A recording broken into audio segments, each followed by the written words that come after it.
Hello everyone, Rev Brad here. So I'm on a month-long sabbatical through January. I'm absolutely needing some spiritual and physical rest and renewal. But I didn't want to just go radio silent on the podcast. So my very best mate from seminary, Fraser Keay, has lent his voice and creative talents, and for the next few weeks, he'll be coming to you from the Touchline. Fraser's a minister in Glasgow, Scotland, amongst other things, and he served in churches in 3 different countries. He really has a heart for mentorship and leadership development. A couple of his published books and audiobooks appear on Smile Amazon. Just look up Fraser Keay. K is spelled K-A-Y. Well, for the next few weeks, Fraser's gift to me and you is a rendition of The King's Table, a biblical monologue featuring Mephibosheth, son of Jonathan, who went from ruin to royal court. That's right, I said Mephibosheth. Say that 4 times fast if you can. Well, I've broken up the story into 4 different segments, so we'll have each segment each week, and I'll tag in at the end of each segment with a few questions for reflection that are more oriented towards the footballer. Thanks for listening to From the Touchline. Here we go. He's found the space, and he's found the back of the net. Just a little off foot, thinking he's going to go far post. Not strong enough with his right hand. Whips that one in. Far post, almost made him ends, and they have. He has the hat-trick. The second in his career. The 3rd of the night. The hat-trick hero. Talked about you're not going to be able to sustain that kind of pressure. To the corner. Goes towards the near post. And you're the angle, and what a goal! What a goal! My journey from ruin to the royal court. Look at me. Look at these mangled feet and bent skinny legs. Not very attractive, are they? Been this way since I was 5 years old. Tragic accident. And since I can't walk, I can't work. For a long time now, a man called Keay has let me stay with him. That was until last year, before the chariots arrived one afternoon, hooves and wheels kicking up dust. But I'm getting ahead of things. Allow me to introduce myself and tell you my story. My name is Mephibosheth, son of Jonathan. I'm one of the few descendants left of Saul, the first king of Israel. For years our country was often at war with the Philistines, our neighbours and main enemy. When I was 5, the army of Israel was again going head-to-head with the Philistines, who had gathered their forces near Mount Gilboa, a rugged peak well north of here.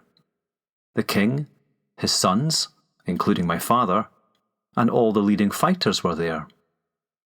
The entire country was definitely on the back foot. You could smell the fear. It had been that way for a while. We'd been losing far more than winning. Late one afternoon, a messenger arrived, sweating and shouting. The news was numbing. My father and my grandfather the king, along with 2 of my uncles, had been killed in that latest massive mountaintop battle against the Philistines. They were all such brave men, but now all dead. The country was defeated, fractured, no leadership. With the king no more, the lives of everyone related to or connected with him were especially at risk. We had to run. Fast. We escaped, but it was terrifying.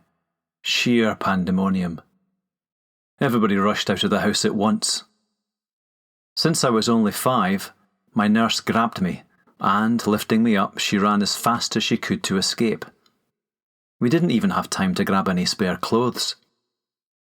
In her haste, she slipped. I still remember hearing the sickening crack as I landed awkwardly with the full weight of her body on top of me. My ankles burned. I curled into a ball, my face screwed up. But my mouth was silent. She scooped me up again. We simply had to keep going, keep running. There was no time to stop and think about my poor father and grandfather. Moments later, bouncing up and down in her arms as she ran, I finally let out a wail, a piercing howl. You know, the kind a child expels following the first breathless moments after they've been hurt. I continued to weep as she carried me along the road, my tears coming out in great warm globules running down my cheeks. It's as if hands of fire had grabbed each ankle. Something wasn't right. A short distance later, we pulled off to the side of the road, my nurse panting and sweating. My ankles had become like large oranges, swelling up before our eyes. "Oh, Mephibosheth, I'm so sorry," the nurse cried out earnestly as she examined them. How I longed for someone to pour cold water over my ankles to help soothe the pain, but there wasn't any nearby. Taking off part of a sleeve, she gently bandaged them as well as she could. Looking back now, my feet reflected the country itself, fallen and shattered, broken and swollen.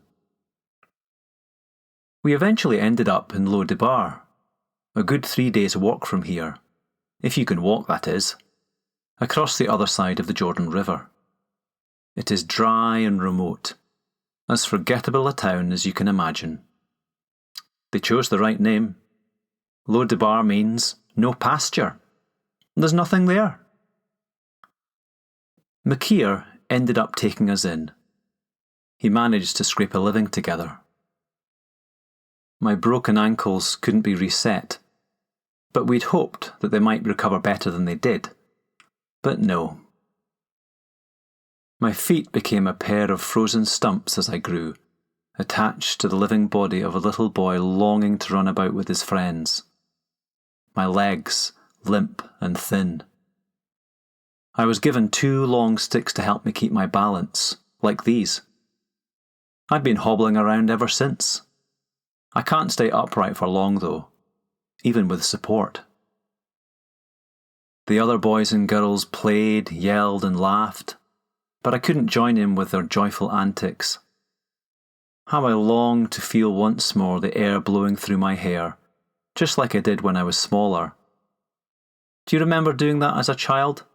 Running down a hill, hands in the air, enjoying the breeze? Or the thrill of being chased by the other children, trying not to get caught?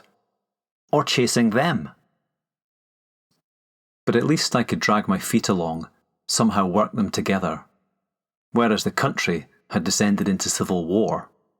North versus South, one against the other. The South was now led by a man called David. He and my father, Jonathan, had been firm friends in their youth. One of my remaining uncles became the leader of the North. He was completely incompetent and ended up being brutally murdered one night in his own bed. It was rumoured that David had something to do with it, but it was hard to tell what the truth was. After some years, David was eventually crowned as king of both the South and the North, uniting them. He took control of Jebus, making it the capital of Israel and building up its protective walls. He renamed it Jerusalem, the city of David. A neighbouring king dispatched an envoy with the best wood, carpenters, and stonemasons to build him a grand palace. After his coronation, our arch-enemies, the Philistines, were none too pleased, so they mustered their entire army and attacked. Twice. Each time, David smashed them. Back-to-back defeats of our main enemy. The sense in the whole country was like we'd finally stood up to a great bully. You remember the feeling forever. We were on top, the Philistines on the bottom. It seems everyone is delighted with David's leadership. The Lord is clearly with him. Don't you think it's helpful if you've got national leaders who obey God and do what's right for the people? Thanks, Fraser. That's a powerful question. As footballers, I think we can relate to Mephibosheth. You know, the game for some can leave us feeling like our legs or our lives are mangled, and we just don't know what's next. We don't know where we'll find work or how God might provide. So I want to ask you a few questions for reflection based on this first part of the story. Now, if the question doesn't fit you or apply, just ignore it and hopefully another one will be more suited for you. So here's the first one. In what ways have you been, quote unquote, crippled by football? Physically? Maybe you've had countless surgeries and you've had a lot of damage to you physically during the game. What about emotionally? Are there ways that the game has crippled you emotionally? Maybe you've heard or seen or experienced things that have really rocked you, shaken you to your core. Could have been a parent or a coach telling you you're not good enough or something else. What about spiritually? What are ways that you've been spiritually crippled by football? Maybe you've compromised some part of your faith, or maybe you've compromised morally to be part of the beautiful game. Here's the next question. Is it hard for you to see success at your own expense, even if you're on the same quote-unquote team? Mephibosheth sees David's success, and it's good for the nation. But his own family, they're in shambles. He had lost his father, his grandfather, and 2 uncles in battle. So here's a question for you.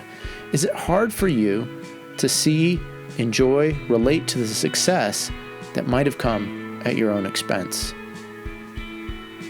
Here's a final question. Isn't it helpful to have national leaders who obey God and do what's right for the people? This is the question Fraser asked at the end. Think of your own home nation. What does its leadership look like? Or the football club where you're at. Consider leadership in really any context that you might be in. Does that leadership follow God? Do they look after the best interests of the people? What about you in the role God's given you?